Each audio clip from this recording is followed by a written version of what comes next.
अस्सलाम वालेकुम, आप देख रहे हैं द लास्ट स्टार। मैं हूं हमजा तारड़, मेरे साथ मौजूद है राना मोहम्मद अजीम साहब, इस्लामाबाद स्टूडियो से हमारे साथ मौजूद हैं साकिब बशीर साहब। नाज़रीन, आज वज़ीर आज़म पाकिस्तान ने कौम से ख़िताब किया और किफ़ायत शहरी मुहिम के हवाले से उन्होंने बताया। साथ उन्होंने कहा कि महदूद वसाइल है, हुकूमत अपनी कोशिश कर रही है, पूरी दुनिया की जो मईशतें हैं वो बेबसी की तस्वीर बनी हुई है। मुझे समरी भेजी गई थी कि पेट्रोल 95 रुपये, डीज़ल 203 रुपये जो है उसका इजाफा होना चाहिए जो मार्केट का रेट बनता है, लेकिन इस हफ्ते भी कीमतें बरकरार रखी जाएंगी और हुकूमत ये 56 अरब रुपए का इजाफी बोझ खुद जो है उठाएगी और टोटल अभी तक 125 अरब रुपए के करीब हुकूमत सब्सिडी दे चुकी है और ये बोझ हुकूमत ने खुद उठाया है। साथ ही उन्होंने कहा कि अब ये इनफरादी मसला नहीं रह गया, किफ़ायत शहरी का जो मामला है ये हमारी इज्तिमाई ज़िम्मेदारी बन चुकी है। साथ उन्होंने दीगर ममालिक का हवाला दिया जिस तरह से कतारें लग गई हैं भारत के अंदर, उसका जिक्र किया कि पैनिक बाइंग जो है उस हवाले से बात हुई कि पैनिक बाइंग की वजह से पहले हमने मुश्किल फ़ैसले किए थे कि पैनिक बाइंग ना हो, ये बात की गई। अब टोटल वो कह रहे हैं कि डीज़ल 790 रुपये का इस वक्त होना चाहिए था, मतलब मार्केट की प्राइस ये होनी चाहिए थी। इस हवाले से हम बात करेंगे कि जो ये किफ़ायत शहरी की बात हो रही है, 27 अरब पहले हमें वज़ारत ख़ज़ाना ने बताया था और अभी तो ये सिचुएशन चल रही है, मामला चल रहे हैं, अभी नहीं पता मामला किधर जाके रुकेंगे। तो गवर्नमेंट के पास इसके अलावा प्लान क्या मौजूद है, ऐप वगैरह का हम सुन रहे थे, तफसीलन इस पर बात करेंगे। दूसरा, ईरान जंग के हवाले से बात करेंगे। अमेरिकी सदर डोनाल्ड ट्रंप ने ईरानी तवानाई तनसीबात पर हमले मज़ीद 10 रोज़ के लिए मौखर करने का ऐलान किया है और उन्होंने कहा कि जी कि ये मैं ईरान के कहने पर, उनकी दरख्वास्त पर जो है ये मुद्दत बढ़ा रहा हूँ, ये डेडलाइन बढ़ा रहा हूँ, जबकि ईरान ने इस दावे को मुस्तरद कर दिया। उन्होंने कहा कि हमने ऐसा कुछ नहीं कहा। तो ये जो डोनाल्ड ट्रंप टाइम दे रहे हैं ये ख़ुद को दे रहे हैं, इसराइल को दे रहे हैं, ये जो बड़ा एहसान वो कर रहे हैं वो खुद पे कर रहे हैं, इसराइल पे कर रहे हैं। ये वाकई कोई बातचीत हो रही है जिसके नतीजे में ये 10 रोज़ का वक्त दिया गया, उस हवाले से भी बात करेंगे। आज पाकिस्तान तहरीक इंसाफ ने बाकायदा तौर पर इमरान खान की जो रिहाई मूवमेंट है उस हवाले से मेंबरशिप का आगाज़ कर दिया है। कुछ दीगर चीज़ें भी शामिल करेंगे इस प्रोग्राम में। रान साहब, सबसे पहले वज़ीर आज़म ने जो आज आसला बताया कि 125 अरब रुपए का बोझ हुकूमत अभी तक बर्दाश्त कर चुकी है और आज भी जो समरी आई थी वो 95 रुपये पेट्रोल पे और डीज़ल पे 203 रुपये तो मैंने नहीं बढ़ाई है। इसमें बड़े ज़्यादा एंगल्स निकलते हैं। एक एंगल तो ये निकलता है कि जिस वक्त कीमतें रान साहब बढ़नी होती हैं ना उस वक्त वो नोटिफिकेशन आ जाता है, लेकिन पिछली 2 दफ़ा जब नहीं बढ़ी है ना तो वज़ीर आज़म साहब खुद आए और उन्होंने आके ये बताया। तो मैं उम्मीद करता हूँ कि हर हफ्ते वही आते रहें ताकि कीमतें जो है ना बढ़ रही हों। दूसरा, पीटीआई की गवर्नमेंट पे एक एतराज़ रहा है माजी में नून लीग की गवर्नमेंट का कि जी कि जिस वक्त हालात ख़राब थे उस वक्त सब्सिडी दी गई थी और वहाँ पर सब्सिडी नहीं देनी चाहिए थी। तो ये वाला जो एक बयानिया है ये भी आड़े इस वक्त आएगा कि अगर आप लोग दे रहे हैं तो शायद उस वक्त भी दी गई थी। बिस्मिल्लाहिर्रहमानिर्रहीम, अस्सलातु वस्सलामु अलैका या सय्यदी या रसूलल्लाह, अस्सलातु वस्सलामु अलैका या सय्यदी या हबीबल्लाह, ताजदारे ख़त्मे नबूवत जिंदाबाद जिंदाबाद जिंदाबाद। अच्छा, आज वज़ीर आज़म साहब का मैंने ख़िताब सुना, माशाल्लाह किफ़ायत शहरी की बात की और उन्होंने कहा जी कि समरी इतनी आई और इतना हमने नहीं किया। ये समरी इंग्लैंड से आई, रशिया से आई, ईरान से आई, अमेरिका से आई, कहाँ से आई? और पाकिस्तान से आई है ना। वज़ारत पेट्रोलियम किसके अंडर है? वज़ीर आज़म पाकिस्तान के पास है, ये तमाम महकमे इन्हीं के पास है ना। ये वज़ीर आज़म है, ये हेड करते हैं। ये इस नहीं है कि अपनी आप ही बनाई जाओ तो अपनी मिलके खाई जाओ। और भाई आपने एक समरी बनाई 450 रुपये कर लें, उसमें 850 रुपये कर लें और साथ ही आपने कह दिया जनाब मैंने ये इजाफा नहीं किया, ये बोझ हमने अपने ऊपर डाले। इस अपने ऊपर कहाँ डाला भाई? वो बोझ जो आपने इतने अरब रुपए का बोझ है वो टैक्सों में हमसे निकाल लें ना, चाहे वो ट्रैफिक पुलिस के जरिए निकालें आप, चाहे वो बिजली के बिलों के जरिए निकालें, चाहे वो गैस के बिलों के जरिए निकालें, चाहे हमारे आने वाले बच्चों पर कर्ज के जरिए निकालें। यार कमाल है। तो वज़ीर आज़म साहब हर हफ्ते आया करें। मेरी तो ख्वाहिश है, आपकी भी ख्वाहिश है, बल्कि पूरे पाकिस्तान की ख्वाहिश है। हम उनका खिताब भी सुनेंगे, 1 घंटा 25 मिनट का खिताब करें, हमें वो खिताब सुनना है और हम उनको सराहेंगे भी और सराहने के बाद हम उन्हें रिक्वेस्ट करेंगे जनाब। नहीं मतलब आपका एतराज़ है कि उन्होंने छोटा खिताब क्यों किया राना साहब? नहीं, मैंने इतराज़ ये है कि छोटा खिताब के साथ एक छोटा सा ये ऐलान कर देते कि ये जो 50-55 रुपये मैंने बढ़ाए थे उसका भी बोझ देखें, 200 कुछ रुपये का बोझ आपने भी डाल रहे हैं ना, 200 कुछ रुपये का, तो 55 रुपये का भी डाल लें। नहीं बढ़ा रहे हैं तब भी तनकीद भाई और की बढ़ाना जे साढ़े उत्ते ट्रैक्टर चला दो, इस कौम को लम्बे पाओ तो उत्ते ट्रैक्टर चलाओ, उनको मारी जाओ, इन्होंने मारी जाओ। आज तो नहीं बढ़ाया ना यार आज नहीं बढ़ाया। बनाना बढ़ाना क्या है मुझे ये तुम समझा दे। हमारे पास रह क्या गया है? आपने हमारे पेट से ना आंतरें भी निकालनी है, आपने जिगर, मैं कह रहा हूं हर चीज निकालनी है। अभी आप कहते हैं कि देखो चेक करो यार इनके अंदर कुछ है, जब आपको नजर आया कि इनके अंदर कुछ नहीं है तो आपने कहा लो भाई आप पेट भर गया है, हमने अब आपको कुछ नहीं कहना। ये तो साहब है। और भाई मुझे बताएं, जब आप कह रहे हैं कि 280 रुपए या 380 रुपए या 580 रुपए या 1000 रुपए हमें उन्होंने कहा जी पेट्रोल की कीमत होनी चाहिए, हमने इसलिए नहीं बढ़ाई कि हमें अवाम का एहसास है। तो अवाम का एहसास है, ये 55 रुपए वापस लेके भी कर लें। 200 कुछ रुपए पे आप एहसास कर रहे हैं तो 55 रुपए वापस लेकर क्यों नहीं कर रहे भाई? मुझे सब इसका थोड़ा सा आप समझा दें, आप चूंकि बड़ी अच्छी तरीके से बयान कर रहे हैं फजाइल हुकूमत, तो फजाइल हुकूमत में नहीं, मैं मसाइल हुकूमत भी बयान करता हूँ, लेकिन अब देखें पहले हमारी तनकीद थी कि आप $62 पे ले रहे हैं, इस वक्त 110 पे ट्रेड हो रहा है ब्रेंट क्रूड। तो सर अगर आलमी तौर पे बन रहा है, पाकिस्तान तो तेल नहीं पैदा कर रहा, तो हुकूमत बढ़ाएगी नहीं? हमारा सबसे बड़ा मुखालफ है जहाँ पे लाइनें लगी हुई हैं, उसने 10% एक्साइज ड्यूटी खत्म कर दी है। सर उसका मईशत का अजम भी देखें, मईशत का मुकाबला हम किससे कर रहे हैं? रोजाना टीवी पे तनकीद किस पे करते हैं, हम दिखाते किसको हैं? हम जितना बड़ा उसकी आबादी देख लें, उसकी आबादी देख लें और अपनी आबादी देख लें, उसके वज़रा के पास गाड़ियां देख लें, सरकारी गाड़ियां, और अपनी सरकारी गाड़ियां देख लें, फिर इसकी तरफ भी आएंगे ना। अब हुकूमत जो बात कर रही है कि अगर हम वो 55 रुपए तब ना बढ़ाते तो जो पैनिक बाइंग है कि सब लोग जो है ये शॉर्टेज हो जाती, तो उसी वजह से हमने नहीं, भारत के अंदर तो ये जो कितारें हमने देखी हैं उनकी हुकूमत का मौक़िफ़ है कि ये पैनिक बाइंग हुई है। ये ना भाई सेम उन्होंने मौक़िफ़ रखा है आज से 20 दिन बाद, इसीलिए श्रीलंका ने भी यही कह के कीमतें बढ़ा दी। उनका मुल्क और हमारे मुल्क में बड़ा फ़र्क है, उनकी आबादी और हमारी आबादी में ज़मीन आसमान का फ़र्क है, उनकी मौशियत हमारी मौशियत में बड़ा फ़र्क है। एक तो आप इस बात को ज़हन में रखिए, आपका कोई जहाज़ नहीं रोका जा रहा, आपका कोई जहाज़ नहीं रोका जा रहा, आपकी बहुत सी चीज़ें आ रही हैं। आप पहले दिन से जब कफ़ायत शुआरी मुहिम नहीं भी थी तो जिस वक्त इन्होंने बढ़ाना चाहे उस वक्त बढ़ाया है। जब पेट्रोल महंगा नहीं था उस वक्त भी इन्होंने पेट्रोल बढ़ाया है। जब सस्ता हुआ है तो हमें बिल्कुल आटे में नमक के बराबर सस्ता किया। ये तो हिसाब है। चले मान लीजिए इन्होंने कर दी, बड़ी मेहरबानी, हम इसी वजह सलूट कर देते हैं कि इनकी मेहरबानी, इन्होंने हम पे रहम खा लिया, इस कौम पे रहम खा लिया। मेहरबानी जनाब वज़ीर आज़म साहब, अस्सलाम वालेकुम। दो आपकी बहुत मेहरबानी, आपने इस कौम पर रहम खा लिया और पेट्रोल नहीं बढ़ाया। हम शुक्राने के नफल भी भरेंगे और साथ दुआ भी करेंगे। आप हर रोज आए, ठीक है, आप प्राइम टाइम में आए, हम ये दुआ करेंगे, लेकिन अवाम को रिलीफ मिले। लेकिन मेरा एक सवाल, इमरान खान ने जब पेट्रोल सस्ता किया था तो उस वक्त क्या गया था? ये वो हराम थी। इस बयानिया के ऊपर मुझे बताएं, वो हराम, इस वो पैसा हराम था और ये हलाल है। इस बयानिया पे बात, क्या उसने वो सारी जो थी मौज मस्ती वो अपने फैमिली को दी थी? क्या उसके जाती पेट्रोल पंप थे? क्या उसकी फैमिली के पेट्रोल पंप थे? क्या था? सारी दुनिया को दी थी ना। उसमें सिंध भी था, बलोचिस्तान भी था, जीबी भी था, गिलगित बल्तिस्तान भी था, कश्मीर भी था, पंजाब भी था, सारा दुनिया थी, मतलब सारा पाकिस्तान, मतलब सब, हर शख्स को। तो क्या फर्क पड़ा? उस वक्त आपने शोर डाल दिया, आपने कहा मुल्क की तो जड़ें से खोखली कर दी है। जनाब ये करना ही नहीं चाहिए था। इसकी वजह से हम पर जो है वो कर्जों के पहाड़ चढ़ गए हैं, उसकी वजह से हम बिल्कुल तबाह बर्बाद हो गए हैं। तो मुझे बताएं अब क्या है? अच्छा, वो हुकूमत अब पता क्या कहेगी? जिस वक्त ये बात होनी है, आज से ये बात होनी शुरू हो जाएगी, क्योंकि हुकूमत ने 4 साल ये बात की है। और हुकूमत ने आगे से पता है क्या कहना है? राना साहब उन्होंने कहना है कि उस वक्त तो उनको पता था मैं जाने वाला हूँ, स्टंट खेला था उन्होंने। इनको क्या पता ये रहने वाले हैं? तो किसी को भी नहीं पता। लग तो बड़े कॉन्फिडेंट रहे हैं आप, देखें। वो भी बड़ा था, हर मतलब वो भी बहुत मुतमिन था। बरतानवी जरीदे, अमेरिकी जरीदे साहब भी बड़ा मुतमिन था आखिरी दिन तक। आखिरी सरप्राइज दूंगा, यस, उन्होंने भी यही कहा था। सब मुतमिन थे, सबके पास सरप्राइज होता है अपना।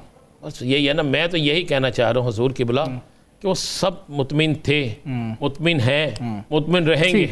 लेकिन मैं ये नहीं कहता कुछ आए, हर बंदे को अपनी मुद्दत पूरी करनी चाहिए, ठीक, ताकि उसने जो वादे किए हैं वो पूरे कर सके। हम तो ये जानना चाहते हैं कि आपने हमें दूध की नहरें देनी थी, शहद के पहाड़ बना के देने थे, आपने अवाम को उनके दहलीज पर हर सहूलत देनी थी। मैं उस सहूलत को ढूंढ रहा हूँ। आज रमजान शरीफ गुजरे कितने दिन हो गए हैं? 1 हफ्ता हो गया रमजान शरीफ गुजरे। हाँ जी। किसी फल की कीमत में कमी आई? किसी एक फल की कीमत में मुझे कमी दिखा दे। हाँ, जहाँ पर कीमतें थी तकरीबन वहीं। चिकन 170 रुपए महंगा हो गया, 170 रुपए।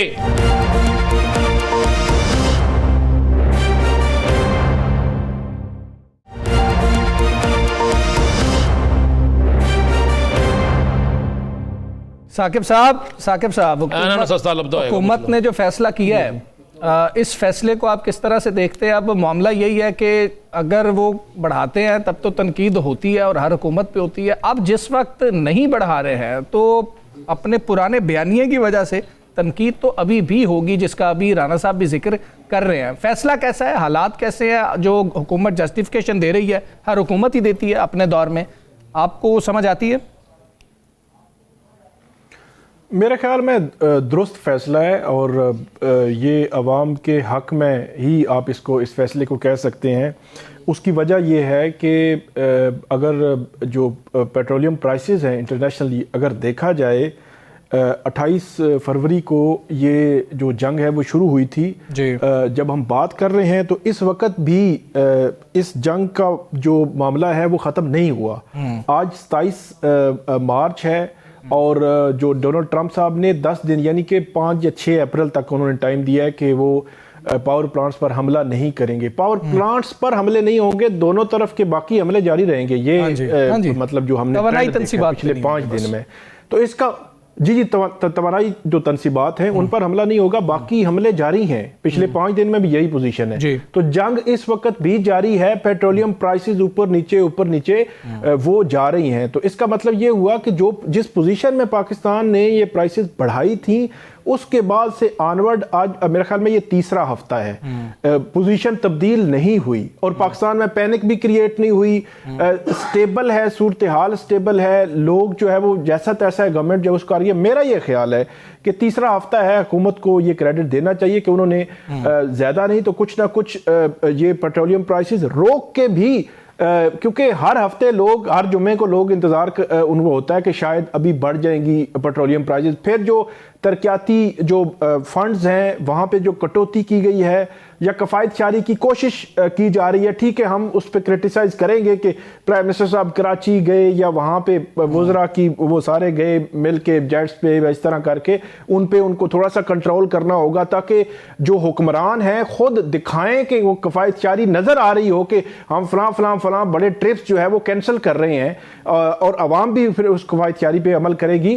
तो मेरे ख्याल में तो हमजा साहब ये दुरुस्त फैसला है और ये कंटिन्यू करना चाहिए। मैक्सिमम रिलीफ जितना हुकूमत दे सकती है या कम से कम रोक सकती है उस मामले को, उतना जरूर करना चाहिए। जो 55 रुपए पेट्रोलियम प्राइसेस बढ़ी थी, जिस लेवल पे फिर क्रिटिसिज्म हुआ था गवर्नमेंट पे कि आपने जो ऑयल कंपनीज हैं उनको जो है वो मुनाफा पहुंचाया है ये सारा, और कोई मिली भगत की बात भी, इस किस्म के इल्जामात भी आना शुरू हो गए थे। तो वो क्रिटिसिज्म मेरे ख्याल में मौजूद है। हुकूमत को इस चीज का कहीं ना कहीं एहसास तो होगा कि अगर हम दोबारा से ये पेट्रोलियम प्राइसेस बढ़ाएंगे तो अवामी जो रद्द-ए-अमल है फिर जो है वो आएगा।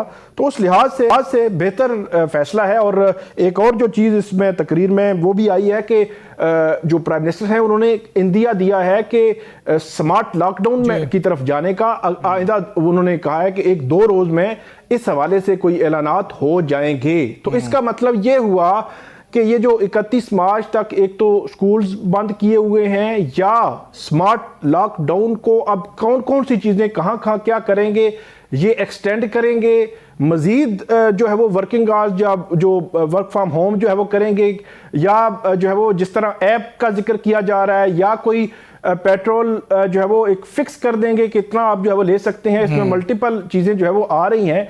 तो इसका मतलब ये हुआ कि जो जंग के असरात हैं उन असरात में और एक इमरजेंसी सूरत हाल में ही पाकिस्तान इस वक्त भी, दुनिया जिस तरह बाकी दुनिया है उस तरह पाकिस्तान भी मौजूद है। और उसमें इससे ये भी काफ़ी रिलीफ है कि उन्होंने पेट्रोलियम प्राइसेस नहीं बढ़ाई। बिल्कुल ठीक है। अच्छा रान साहब, हम जंग की बात करें तो पहले मैं जी साकिब साहब कमेंट कर लें, इनको क्रेडिट देना चाहिए, इनाम देना चाहिए। तो साकिब साहब आप भी अपनी गाड़ी दिए हैं, मेरे पास तो है नहीं, ताकि वो फंड में डाल लें और कुछ हम मज़दूरों की जो सैलरीज़ हैं पूरे कौम की वो भी आप उन्हें कहें कि वो भी रख लें ताकि इनाम के तौर पर उनको मिलते जाए। क्योंकि इनाम तो हुकूमत को दें ना, हम इनाम इस बात पे ना दें कि हमें क्या रिलीफ दिया है। आज महंगाई चले, इंटरनेशनल महंगाई होगी तो आप हम पे रहम करम हो गया। जब इंटरनेशनल महंगाई नहीं थी फिर हमें इनाम, हमें क्या दिया था, फिर इस कौम को क्या दिया था, ये भी तो आप बताएं ना। अगर तो उस वक्त कुछ इस कौम को दिया था तो फिर वो इनाम के हकदार है। अगर उस वक्त नहीं दिया तो फिर किस चीज़ का इनाम दें हम, ये उनका काम है। भाई वो इक़्तिदार में आए हैं, वोट लेकर आए हैं, इक़्तिदार में बैठे हैं, हमसे वादे करके बैठे हुए हैं। जी अब आप ठीक राना साहब, ये तो चलें ठीक है। अब वज़ीर-ए-आज़म साहब जो है उन्होंने एक फ़ैसला किया है, हम उम्मीद तो यही करेंगे कि आगे भी महंगाई ना और ये जंग जल्द अज जल्द ख़त्म हो, ताकि ये जो एक जंग को भी खत्म करा दे जो आवाम के साथ इन्होंने शुरू की अल्लाह है ना करे महंगाई की। कि हर एक जो है मतलब कि हर शख्स के लिए भी आसानी हो, हुकूमतें आसानी पैदा करें। लेकिन राना साहब ये जो जंग है इस हवाले से डोनाल्ड ट्रंप ने अब ये कहा कि जी कल उन्होंने पोस्ट कर दी कि 10 रोज़ जो है मैंने इसमें मज़ीद बढ़ा दिए हैं 6 अप्रैल तक। और जो बरतानवी जरीदे, अमरीकी जरीदे और मैं देख रहा था कि जर्मन वज़ीर ख़ारजा का भी बयान सामने आ रहा है, पाकिस्तान के किरदार की बात हो रही है, पाकिस्तान जो बड़ा अहम किरदार अदा कर रहा है। जर्मन वज़ीर ख़ारजा ने तो इस हद तक कह दिया है कि तैयारी भी हो चुकी है, मुकम्मल है और पाकिस्तान में मुज़ाकरात हो सकते हैं। तो पाकिस्तान का जो किरदार है ख़ुसूसी तौर पर उसको आप किस तरह से देखते हैं? फिर अमरीकी जरीदे ने लिखा कि फ़ील्ड मार्शल का और वज़ीर-ए-आज़म का दोनों का अमरीका के साथ और ईरान के साथ बड़ा अच्छा ताल्लुक़ है, इसलिए पाकिस्तान एक बेहतरीन मीडिएटर है दोनों के लिए। वो चीज़ें ज़हन में रखिएगा, इसमें कोई शक नहीं कि पाकिस्तान को ये क्रेडिट जाता है और पाकिस्तान ने बेइंतहा इसमें मेहनत की है और अल्हम्दुलिल्लाह रब्बिल आलमीन इस मामले में पाकिस्तान का एक नाम बना है। पाकिस्तान की सफारतकारी को कह लें, पाकिस्तान में फील्ड मार्शल साहब का किरदार कह लें, पाकिस्तान में हुकूमत का किरदार कह लें, पाकिस्तान का एक नाम हुआ है। मैं इसे पाकिस्तान के साथ करता हूँ कि सबसे पहले पाकिस्तान है, पाकिस्तान के एक नाम हुआ है। और अब दुनिया के तमाम ममालिक ये बात कहने पर मजबूर हैं कि पाकिस्तान इसमें अपना एक बेहतरीन रोल अदा कर सकता है, इस पर तो कोई दूसरी राय नहीं। अब बात आती है ट्रंप साहब की। अगर आप एक दिन के ट्रंप के 6 बयानात निकालें ना, वाह, तो एक दूसरे अब इनके ये वाहद शख्स है जो खुद पर खुद का हमलावर, शिमाल जनूब पंजाब, मैं कह रहा हूँ मगरब हर तरफ से बयान है। सुबह इसका बयान कुछ होता है, दोपहर में कुछ होता है, शाम में कुछ होता है और मेरे ख्याल से हर खाने के साथ उसका बयान बदलता है। अच्छा, एक मज़े का बयान है वो मैं आपके साथ शेयर करता हूँ। उन्होंने ना कहा कि ये जो नई क़यादत है ईरान की, ये बड़ी समझदार है और ये हमारे से बड़ी अच्छी गुफ्तगू कर रही है, बड़ी मुज़ाकरा। 3 रोज़ पहले उन्होंने ये बात की और आज उन्होंने कहा कि मुझे ये मुज़ाकरात कर रहे हैं बड़े अजीब हैं, मुझे इनकी समझ ही नहीं आ रही है। मतलब उसी क़यादत के हवाले से आज उन्होंने बिल्कुल ही बयान मुख्तलिफ दे दिया। अगर मेरे पास पैसे हो ना, मैं ट्रंप पे फिल्म बनाऊँ और दुनिया में वो सबसे हिट जाए, वो हिट फिल्म जाए, कॉमेडी फिल्म हो, ठीक है, वो ऐसी फिल्म हो जिसपे शर्त ये रखे कि जो शख्स इस फिल्म का मतलब निकाल लेगा ना तो उसको इनाम मिलेगा। भाई समझ नहीं आती उस शख्स की। अब तो डॉलर पे पहले कहता मैंने जंगें रुकवाई, मैंने 10 जंगें रुकवाई, 8 जंगें रुकवाई, फिर कहता ये जंग जो है मैं जीतूंगा। अच्छा, खुद ही से ऐलान कर देता मैंने ऐलान किया जंग बंदी का। भाई तू वन साइडेड ऐलान करी जा अंडे नहीं, समझ नहीं आती उसकी, मुझे उसकी बिल्कुल। देखें, अगर तो जिस शख्स ने ट्रंप की बात पे यकीन कर ले, देखें आज जो ईरान की तरफ से आया है कि हम तो बड़े सीरियस थे पहले जो मुज़ाकरात हुए और हम उन मुज़ाकरात को सीरियस ले रहे थे और हमारी कोशिश थी कि हम उन मुज़ाकरात पे कुछ ना कुछ अचीव करें और आखिरी हद तक हम जा चुके थे। तो फिर इसने अचानक हमला कर दिया, उनका 2 दफ़ा हमें धोखा दिया। तो अब ईरान तो किसी सूरत में अमेरिका पे यकीन करने के लिए तैयार। जी बिल्कुल ऐसे। इसी तरह कोई भी मुल्क जो होगा ना, वो ये एक दफ़ा ज़रूर सोचेगा। पहली बात है कि ट्रंप को यहाँ तो छुट्टियों पे भेज दें अगर आप चाहते हैं ना ये मुज़ाकरात कामयाब होने हैं। अगर तो आप चाहते हैं कि इस मुज़ाकरात का कोई हल निकलना है तो ट्रंप ਨੂੰ भेज दो लंबी छुट्टी दे और उन्होंने लंबी छुट्टी दे भेजो, यहाँ ओदी ज़बानबंदी करा दो। जी साकिब, ठीक है, उन्होंने ज़बानबंदी करा दो, फिर ठीक हो जाए। जी साकिब साहब, इसमें जो हालात जो है वो बज़ाहिर जो है वो नज़र आ रहे हैं, वो यही है कि गारंटी कौन देगा। अगर ये जो होते हैं मुज़ाकरात हो भी जाते हैं तो गारंटर कौन बनेगा बहुत अहम है, क्योंकि इसाक डार साहब ने ये कहा था कि पाकिस्तान जो है वो एक सालिस का किरदार इस लिहाज से अदा कर रहा है कि जो अमेरिका और ईरान के दरमियान जो राब्ताकार हैं वो राब्ते का जरिया है। एक 15 नुकात उन्होंने दिए अमेरिकन ने और ईरान तक जो है वो पहुंचाए गए। फिर जो है वो इसमें एक और बात कल बड़ी इंपॉर्टेंट सामने आई जब ट्रंप जो है वो वहाँ पे काबीना की मीटिंग कर रहे थे तो उनको जो ब्रीफिंग दी जा रही थी उस ब्रीफिंग में जो हमने तकरीबन पिछले 3-4 रोज़ पहले खबरें सुनी कि मिस्र और जो तुर्किया है वो भी इसमें शामिल है, वो शामिल होंगे यकीनी तौर पर। लेकिन जो सदर ट्रंप है उनको जो ब्रीफिंग दी जा रही है उसमें उन्होंने कहा कि हमने 15 नुकात पाकिस्तान के हवाले किए हैं और वो जो है वो ईरान तक पाकिस्तान ने पहुंचाने हैं। पाकिस्तान की वजह से उम्दा और मुस्बत पैगामात का तबादला हुआ, स्टीव विटकॉफ ने कहा।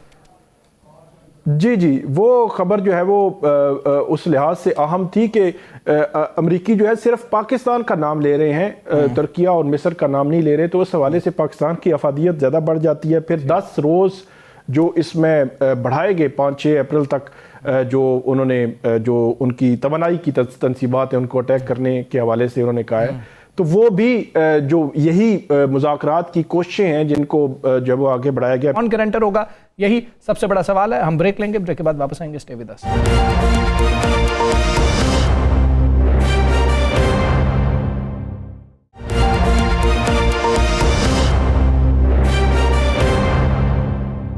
वेलकम बैक जी।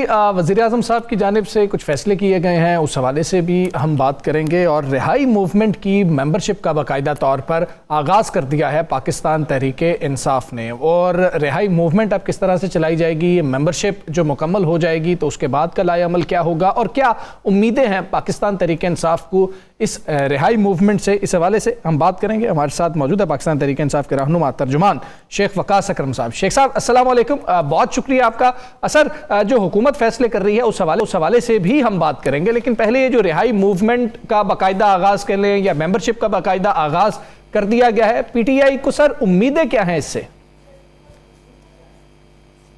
देखिए, पीटीआई का बेसिकली ये रिहाई मूवमेंट जो है, इससे जो बुनियादी फ़ायदा पाकिस्तान तहरीक इंसाफ उठाना चाहती है वो ये है कि बहुत से विंग्स और मदर पार्टी में जहाँ गैप्स हैं, जहाँ पे कमज़ोरियाँ हैं, वो इस मोबिलाइजेशन के दौरान उनका रिवाइवल हो जाएगा। बहुत सी चीज़ें हैं जो थोड़ी सी री एनर्जाइज हो जाएंगी, वरना ये तमाम विंग्स और मदर पार्टी जो है वो ऑलरेडी पिछले 2-2.5 साल से अपनी भरपूर मेहनत कर रही है। इन्हीं विंग्स ने और इसी मदर पार्टी ने 8 फरवरी का इलेक्शन भी निकाला, 4 वाली मोबिलाइजेशन, 26 वाली मोबिलाइजेशन, लियाकत बाग, लाहौर, सवाबी, तो ये सारा पुरानी, तो इसमें इसको इकट्ठा करेंगे।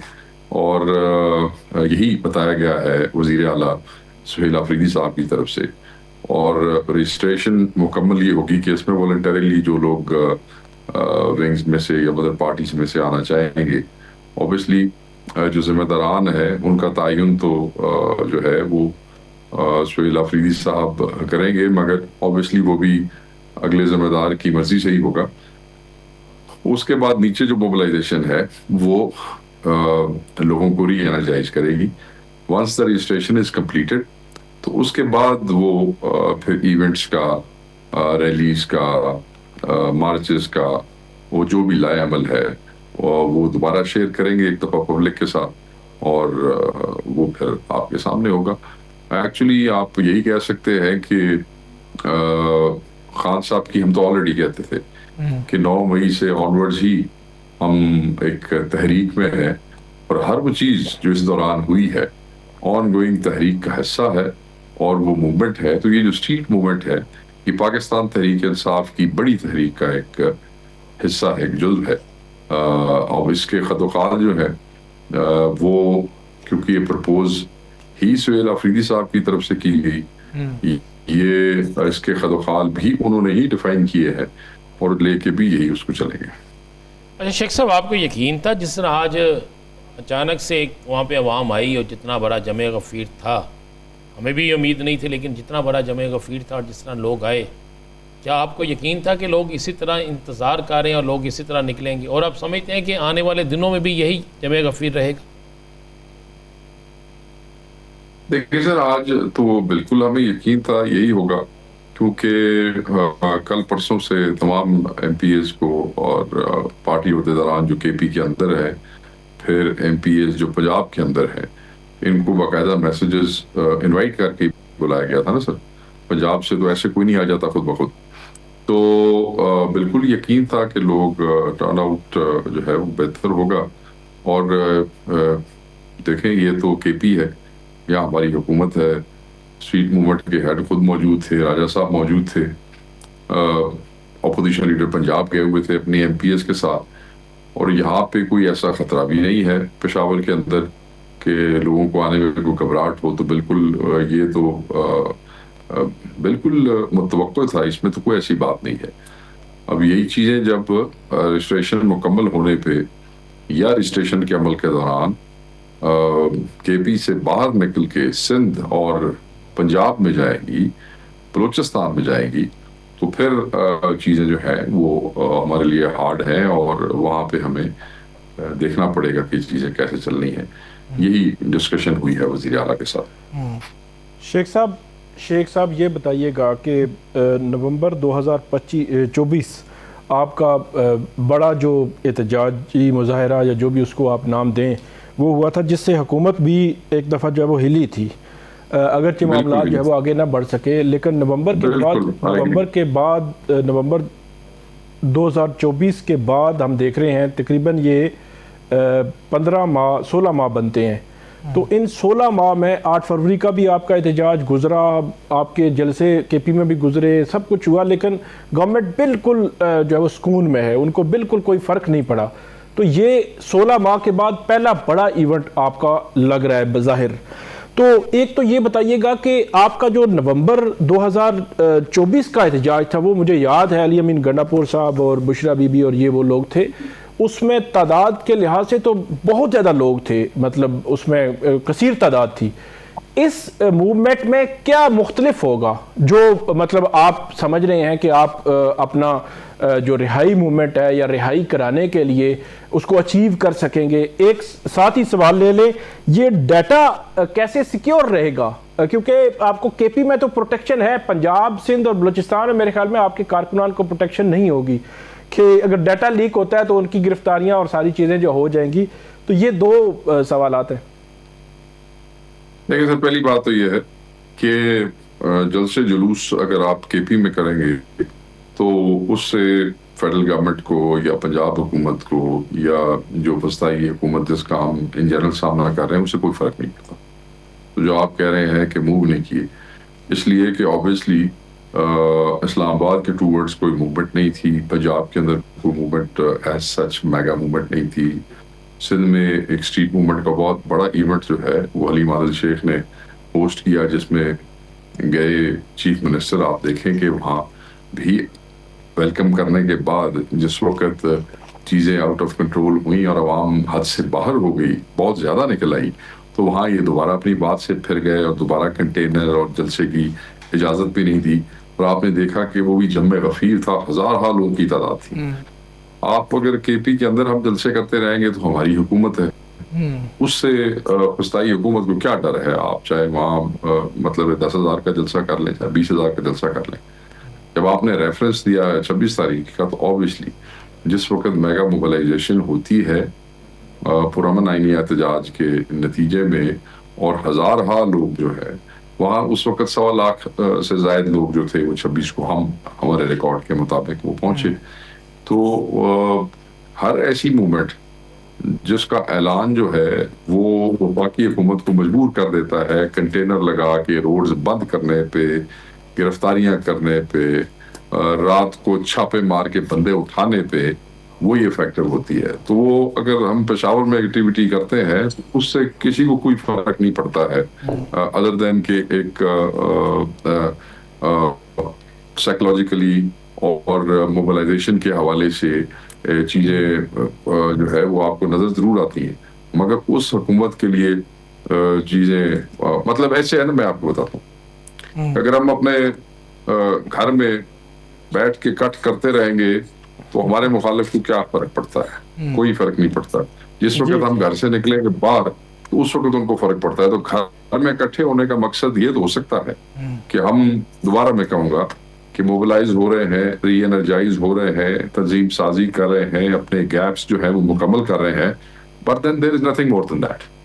तो ऑब्वियसली ये जो स्ट्रीट मूवमेंट है इसको केपी की स्ट्रीट मूवमेंट नहीं कहा गया, खान साहब की तरफ से पूरे पाकिस्तान का इंचार्ज बनाया गया है सुहेल अफरीदी साहब को। तो ये जब ऑब्वियसली ये भी कोई ऐसा इवेंट अनाउंस करेंगे that will be over all वो डाटा भी प्रोटेक्ट रहेगा, डाटा तो डाटा भी प्रोटेक्ट रहेगा क्योंकि डाटा स्ट्रीट मूवमेंट के जो हेड है वो ही जो है चीफ मिनिस्टर भी हैं, उनके पास वसाइल भी मौजूद है।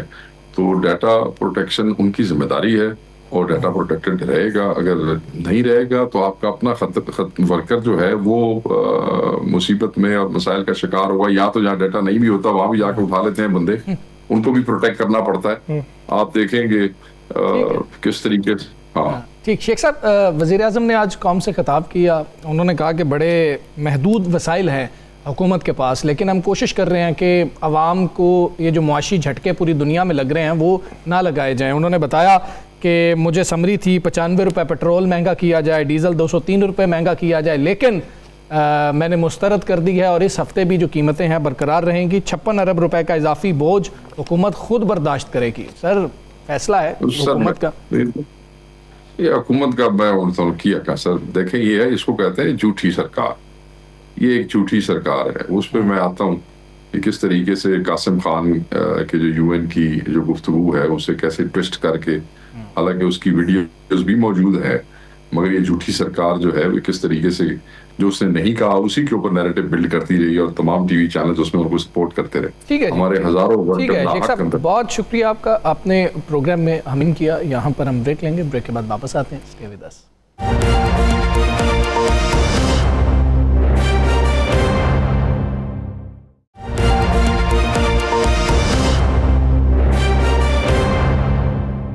वेलकम बैक जी। जो दुनिया में इस वक्त जंग की सूरत हाल है, हमारे खित्ते के अंदर जो टेंशन मौजूद है, ऑयल प्राइसेस ऊपर जा रही हैं, महंगाई के हवाले से बात हो रही है, मुआशी तज्जियाकार कह रहे हैं कि अगर 4 माह मजीद ये जंग तवील हो जाती है तो रिसेशन की तरफ पूरी दुनिया चली जाएगी, यानी कि ग्लोबल रिसेशन का ख़तरा होगा। तो हालात कैसे हैं, किस तरह से मामलात को कंट्रोल किया जा सकता है? सवाल सबसे बड़ा कि गारंटर कौन होगा जो ईरान को खुसूसी तौर पर मंजूर होगा कि इस शख्स, इस मुल्क की गारंटी जो है हमारे लिए सूटेबल है, उस पर बात करेंगे। साथ ही जो पाकिस्तान की सियासी सूरत हाल है उस पर भी बात करेंगे। रहनुमाई लेंगे सीनियर तज्जियाकार और सीनियर सियासतदान मोहम्मद अली दुरानी साहब हमारे साथ मौजूद हैं। दुरानी साहब, अस्सलाम वालेकुम, बहुत शुक्रिया आपका सर। सर, ये जो अमरीका ईरान वॉर है, इसराइल उसका हिस्सा है, अब ये जो 10 रोज़ की मज़ीद तोसी कर दी गई है, इस पर मुख्तलिफ आपको पता है कि आरा हैं। एक राय ये है कि अमेरिका क्योंकि अपने इलेक्शंस के हवाले से ट्रंप परेशान है मिड टर्म की वजह से, तो वो शायद इसलिए चाहते हैं कि मामला यहाँ पर रुक जाए। ऑयल प्राइसेस ऊपर जा रही है, मकबूलियत नीचे जा रही है। कुछ समझते हैं कि अब इंटरसेप्टर्स उस तरह से काम नहीं कर रहे हैं इसराइल के। इसराइल में अगर पहले 20 मिसाइल लगते थे तो आज 60 मिसाइल लग रहे हैं या 50 मिसाइल लग रहे हैं, तो ट्रंप उनको टाइम लेके देना चाहते हैं। तीसरा मसला यह है कि गारंटर कौन होगा, ईरान क्यों मानेगा, ईरान का ट्रस्ट डेफिसिट है। सर, आप क्या समझते हैं? बिस्मिल्लाहिर्रहमानिर्रहीम। देखें जनाब, जब इस वक्त की जो सूरत हाल है, पहली बात तो ये है कि ये जंग जब शुरू हुई थी उस वक्त भी और आज भी कोई नहीं समझ पा रहा था कि ये जंग शुरू करने वाले जो अमेरिका और इजराइल हैं वो इससे क्या निकालना चाहते हैं और क्या निकाल। और शुरू में जो उन्होंने अपने लिए उम्मीदें रखी थी वो तो पहले 2 दिनों में ही उसमें उनको नाकामी हो गई थी और साफ नजर आना शुरू हो गया था कि वो उस स्टेटस को भी नहीं बहाल रख सके जो जंग से पहले मौजूद था।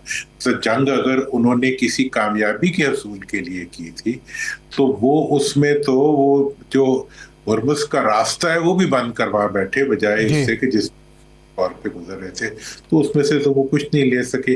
और आज जब 1 महीना गुजर गया है, आज भी ऐसा ही लग रहा है कि उनके सामने कोई ऐसा अचीवेबल ऑब्जेक्टिव नहीं है जिसके लिए वो जंग को जारी रखें या जंग को जारी रखने का जवाब बना सकें। एक ही हमारे पास तो मुझे तो नजर आता है कि जो उनकी जहनी तवाज़ुन जो है उसका ठीक ना होना या ताकत की वजह से आगे तवाज़ुन बिगड़ जाना या वैसे ही बुनियादी तौर पे फहम और नरगसियत का शिकार हो जाना, खुद पसंद के शिकार होके खुद में गलत फैसले करने के अलावा और तो इस सारी जंग का कोई जवाब नजर नहीं आ रहा। लेकिन इसके साथ साथ जो एक और बड़ी डेवलपमेंट हुई है इस अरसे में, वो ये हुई है कि जो टेक्नोलॉजिकल सुपीरियरिटी थी अमेरिका की वेस्ट की, वो पहले जो यूरोप की सुपीरियरिटी थी वो तो इंडिया के अंदर पाकिस्तान ने मार के हक में उसको फारिग कर दिया। अब जो अमेरिकन बनी हुई थी, मतलब अमेरिका का F-15 और F-35 और अमेरिका के वो तमाम जहाज जो कभी दुनिया की तारीख में जब से बने आज तक कभी कोई गिरा नहीं था, वो जो है वो ऐसे गिर रहे हैं जैसे बेर गिरते हैं, ठीक है ना। और उनकी जो इस वक्त की जितनी माइट थी वो सारी की सारी जो है वो जमीन बोस होती जा रही है। और अमेरिकन एयरफोर्स जिसके सर के ऊपर उन्होंने ये सारा इनिशिएटिव लिया था कि वो पूरे ईरान को जो है एयरफोर्स के जोर से जो है वो जमीन बोस भी कर देंगे और अपने सामने सरनगू कर लेंगे, वो जो है वो खुद गिरती जा रही है और उसकी आइंदा के लिए मार्केट भी गिरती जा रही है और उसकी मिथ्स भी गिरती जा रही है। क्या कर सकती है।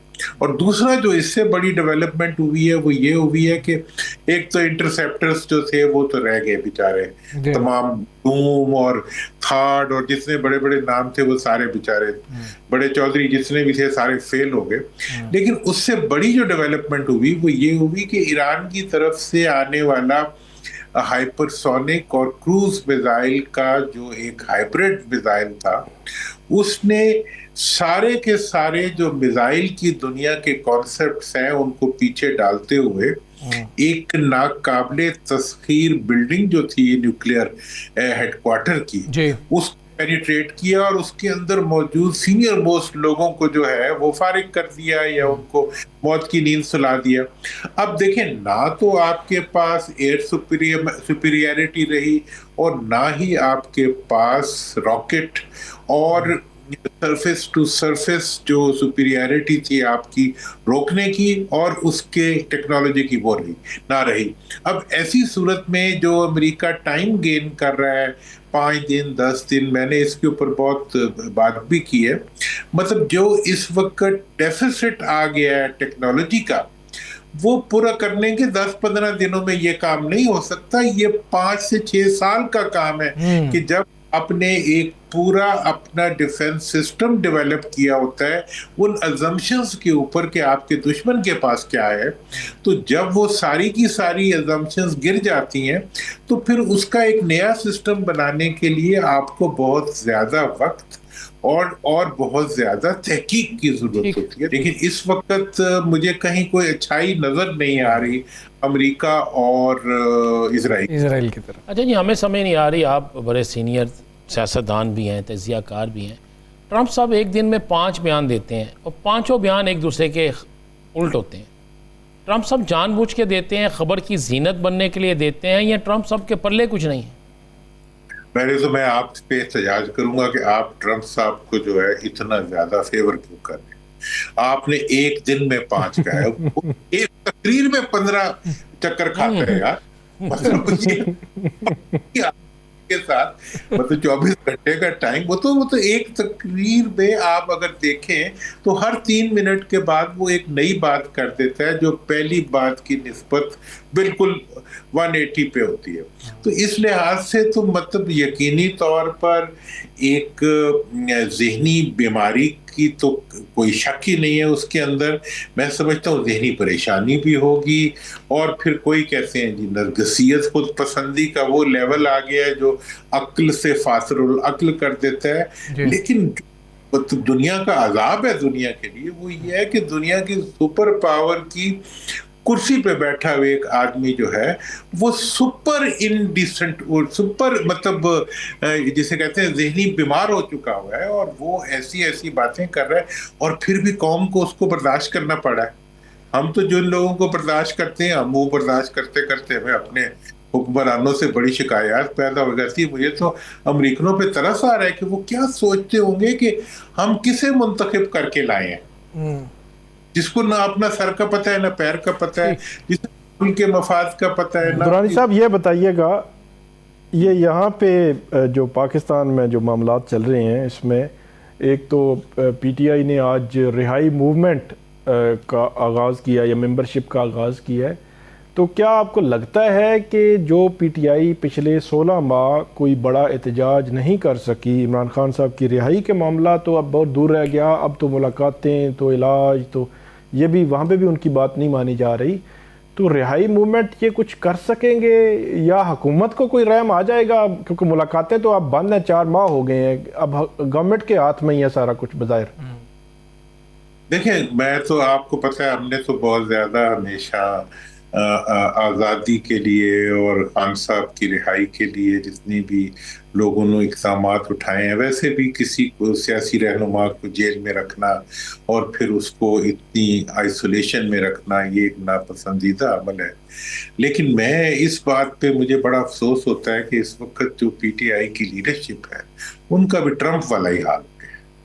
मतलब ये है कि आप मौसम देखें, हालात देखें, दुनिया के हालात देखें, उसमें मेंबरशिप, पीटीआई की मेंबरशिप तहरीक चलाने जा रहे हैं जिसमें वो अपने एमपीएस को कह रहे हैं कि इतने इतने बंदे लेके आओ।